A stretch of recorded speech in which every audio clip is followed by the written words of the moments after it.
Well, joining us now to go through the papers this morning is former government advisor Claire Pearsall and showbiz reporter Stephanie Tetchy. Really good to see you both this morning. Stephanie, let's start with you, shall we? And this honey trap sex photo scandal in Westminster. Yes, it's quite unfortunate for William Bragg, who is the vice chairman of the 1922 committee.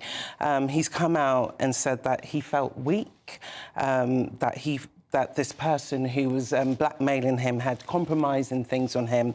But due to that, he gave out the numbers of at least 12 people, including MPs and some of their staff members and other journalists as well. The problem with something like this, it just goes to show how online could be deadly and can be quite dangerous in a way. When you are on these dating sites, you never know who you're actually talking to, and for him, it just seems like he's just had a moment of poor judgment here. You know, as this story develops, I can imagine Parliament had things in place where he could have actually gone to them first, maybe, instead of giving out people's personal details. But to be honest, you know, I'm trying not to give him the hard line here, because when you're in that kind of situation, you kind of think in short term, probably not long term. So it's quite sad the way things have ended for him. But again, when you are a public figure, you do need to be careful when you're on such sites. Oh, Claire, I mean, it's a mess, isn't it? And you've got to have some sympathy for him to a degree. And yet, frankly, MPs should know better, shouldn't they? They should, and I think it highlights use of dating apps. We all need to be careful, but I think those in the public eye need to be more careful. There are a lot of things, as Steph has said, there are a lot of things that Parliament does. National Cyber Security Centre will put secure devices together for you. We'll look at the information you hold on devices, whether it be a phone or an iPad or a laptop. So there are certain things, and realistically, Will should have gone to the parliamentary authorities first. However, I can see that if he's in that space where he's being essentially blackmailed by somebody, he's going to be very worried, and you want to be able to cover yourself. Yeah. But it does also highlight the question that some of his colleagues got these unsolicited messages and still sent photographs or images across. I think we all should learn, don't do that. Really don't. And especially if you're an MP, you have to be doubly careful. I mean, even in schools, children are taught, aren't they, about online safety and not giving out personal information, not sending explicit photos and all that sort of stuff. It sounds as though MPs in Westminster might need schooling in online safety. Well, it is true, because it baffles me how, you know, public figures are not thinking that photos like this can get leaked out to the newspapers or online. It's so easy. But it's nothing new, is it? Because you've had all Chris of these Bryant's things. back in the day. Exactly. It's something that has gone on for the dawn of time. Even before you had mobile phones with cameras, photographs were taken by long lenses. MPs have been caught in all sorts of different positions. So realistically, yes, they should have learned. And it's been one of those issues over the years that sometimes they forget who they are, where they are, and what their behaviour should be. Claire, what's the Express saying about Rwanda flights? Well, what the Express believe is that migrant flights will take off soon. What do you think? I think that no flights will take off. I mean, the Daily Express really desperately wants this to happen. I think the Prime Minister really desperately wants this to happen. And it's quite interesting in the first piece of the Express's article, where it says, since Easter, there has been a real step up in preparations. Well, that was a week ago.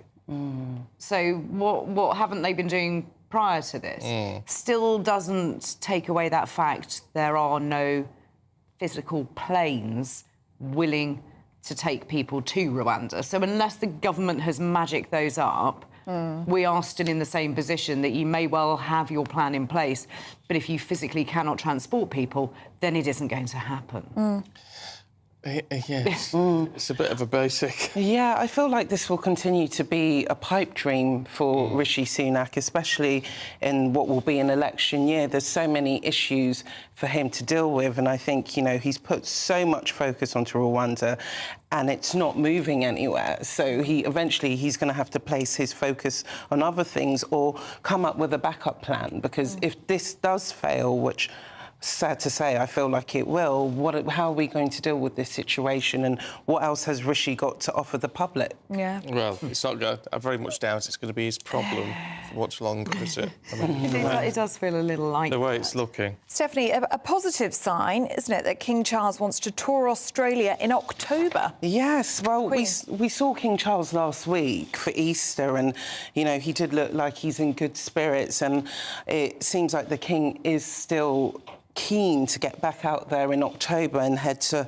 Australia for a 2-week state visit. Australia is a quite important place for the monarch to visit. The late Queen visited there 16 times. Wow.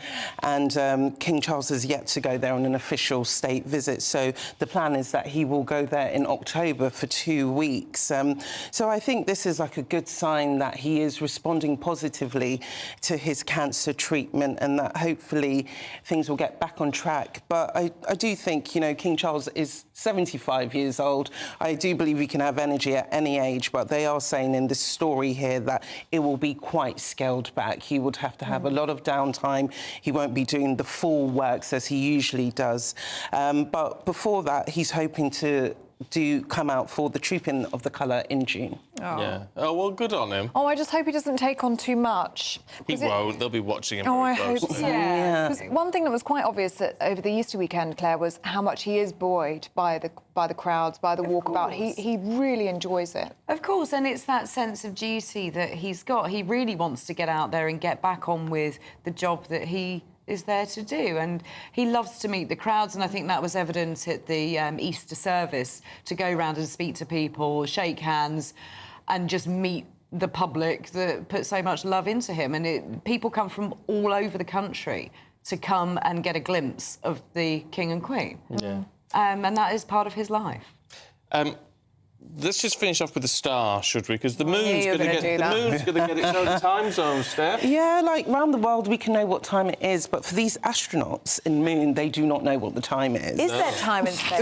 Well, apparently in space it's almost 56.4 seconds ahead Oh, there you of go. Earth, because it's less gravity there. So the White House are putting pressure on these NASA geeks to find out what time it is on the Moon when they're out there. I don't know what relevance this is going to be to us on Earth, unless we'll we're tell you, travelling I'm to the sure. Moon. Well, there's got to be, if you're on the moon, the idea Yeah. is obviously that we're going to have stuff on the moon on a more permanent basis, so there's got to be lunar time. Yeah, it sounds lunar insanity to me, but hey. And of course, it doesn't have a day as such, does it?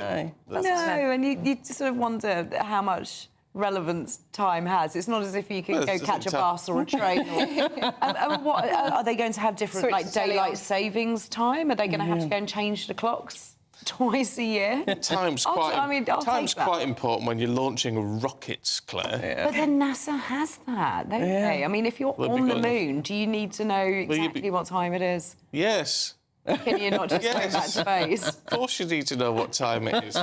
You're not mad. I would feel claustrophobic on the Moon. I would feel claustrophobic in a rocket. I just want to come back to Earth. Yeah. Yeah, no, I don't I'm know not that they'll a be space sending geek. you. I know. Top of the I'm list. too fabulous to go Not to the too Moon. fabulous. No, you've got to, yeah, lunar time's important, I think.